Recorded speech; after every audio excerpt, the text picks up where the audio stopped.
Hi, it's Suze Kennington from writersmind.com, and this week we're going to do our burning question with a video log instead of a written response there. And I got to speak to a beautiful horse called Storyboy this week, and his human friend Eeva was like to know why, and I'm just going to read this off the screen, why my horse panics when I want to trailer him to go to a new place to trail ride with a friend.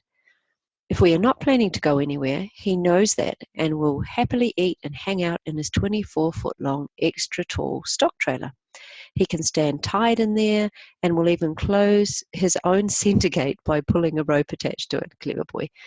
When he reads my thoughts, which he does very well, she says, that I want to go somewhere, he bolts out of the trailer.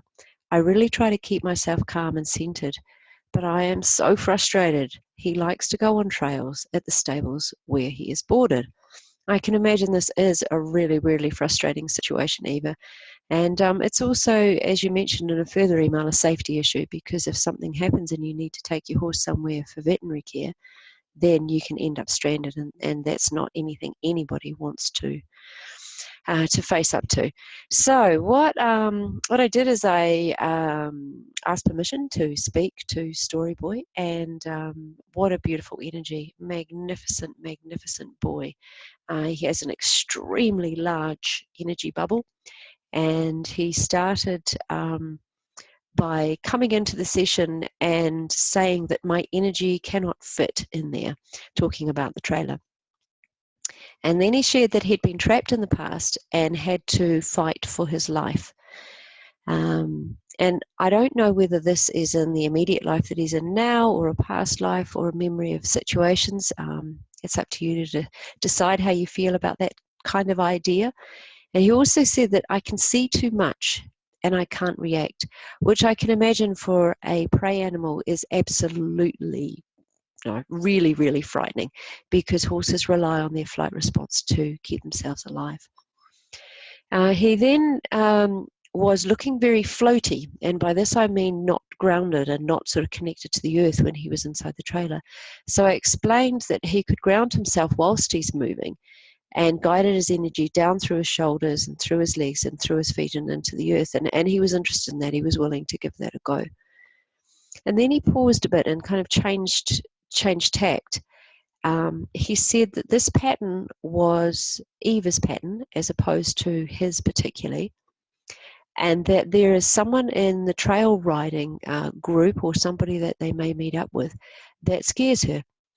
This pattern is not, this pattern of not traveling, he said, is actually helpful, because it helps her to say no and not be put into that situation, which is really interesting.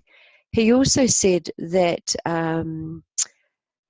your life together has not only been this one, and he showed a picture of the two of them galloping along with no bridle, mane flying in the wind, and Eeva shooting an arrow off his back.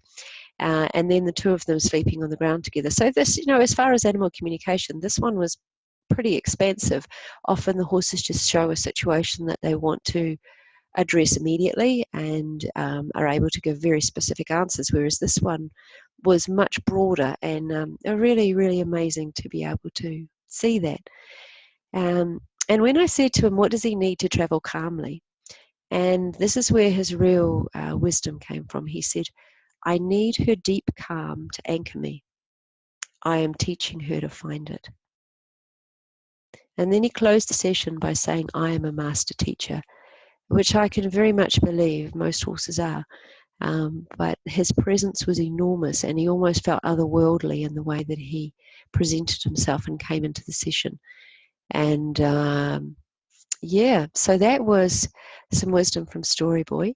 And if you have a burning question, please come on to writersmind.com and sign up there to get on the mailing list. And there's some free confidence and connection coaching to be had on the way. And there's also an audit, so you can kind of see where you are in your confidence and connection at this moment. And then you can submit your burning question. So thanks very much for listening. Cheers. Bye.